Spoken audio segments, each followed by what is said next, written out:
And people know that. I say, oh, you haven't practiced in a long time, right? No practice yet. So it's the same thing. Even my bahasa is the same. My bahasa, if I don't practice, will be bad. But now it's good because you know why? Last week whole class was in bahasa. So this week the bahasa is quite good. Still good. So this is what we're talking about, yeah? So very, very, very important. You must speak clearly. And for you to speak clearly, if you have to write a script and read it out, speak to the mirror, please do. How many of y'all know Winston Churchill? Okay, it's not a question that you should ask. Okay, Winston Churchill was a very well-known guy. Y'all know, what's his name? Remember World War II? You all know World War II, right? Okay, yeah. Okay, I got one person who knows.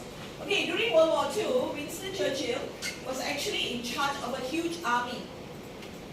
But he was a man who couldn't speak clearly. His speech was stuttered. That means he said the same word a few times, right? You know some people when they speak, they stutter. So what he did is he will go in front of a mirror every time before speaking to his entire, his military, the team, the entire, what they call it, troop. He will go stand in front of the mirror and he will speak. He will practice and practice and practice.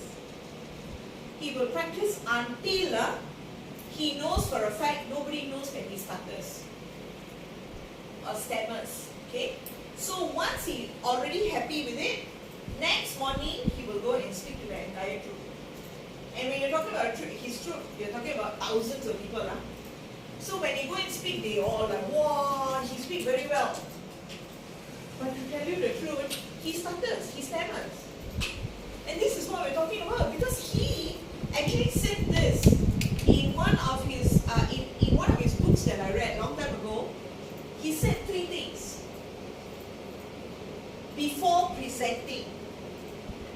Be prepared. Be prepared. And be prepared. Be very clear. If you're prepared, you won't have much of an issue when you're there. Because anything they ask, you already have everything there. You know exactly what you're talking about. Plan A fail, have plan B fail, have plan C. Must. Okay? Okay, any questions so far? So, when you're developing wrong spelling. When you're developing an impactful opening, what do? When you're opening, what are the first few things that you need to do? Because you need people to decide that they want to hear from you, correct? So how do you do it?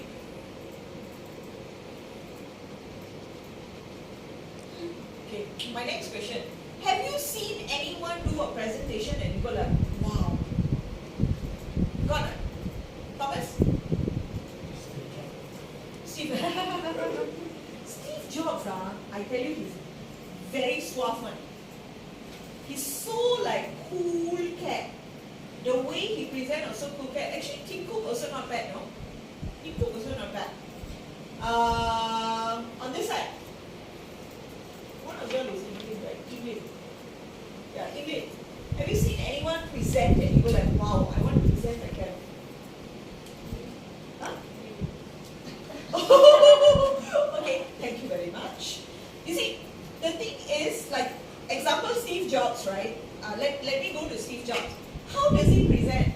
His entire presentation now only got 3-4 words, huh?